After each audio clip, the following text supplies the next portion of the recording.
Hey there, it's Marshawn Evans with a unique question of the day for you. You know, as a reinvention strategist, my goal is never to change who you are, it's to help you change what you do so that you can be who you are. And one of the ways that we become fully who we are is by learning how to be still. And so my question for you today is, do you know how to be still? Still. And I will tell you that that is something that I constantly struggle with. Stillness is not in my natural DNA skill set. I love to do things. I love to be active. I love to be engaged. But I also like to help people. And so that causes me to become very busy. But what I find is that I'm really no good in terms of teaching and sharing and pouring out if I haven't been poured into. And stillness is a gift. It's something that God asks of us, and He's given us as a communication channel. It's one of the ways that we become rejuvenated, one of the ways that He uses to fill us back up so that we can be equipped to pour out.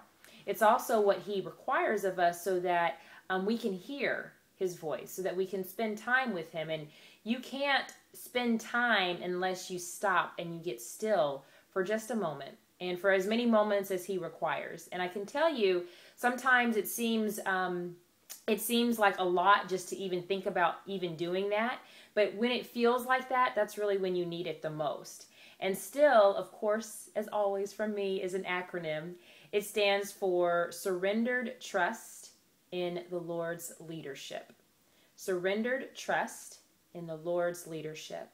And sometimes the reason that we're not still is because we don't trust that God will actually do what He said He would do, and that He would provide what He said He would provide. And so oftentimes our busyness is often in response to us not trusting that God is going to deliver on His timeline because it's not matching our timeline.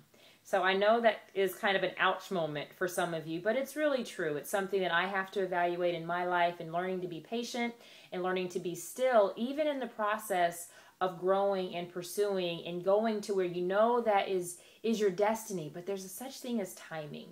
And so my challenge for you today is to assess the areas that require more trust and really get still in order to hear exactly what those areas are, because I can tell you it is so worth it. Your calling is incredibly important.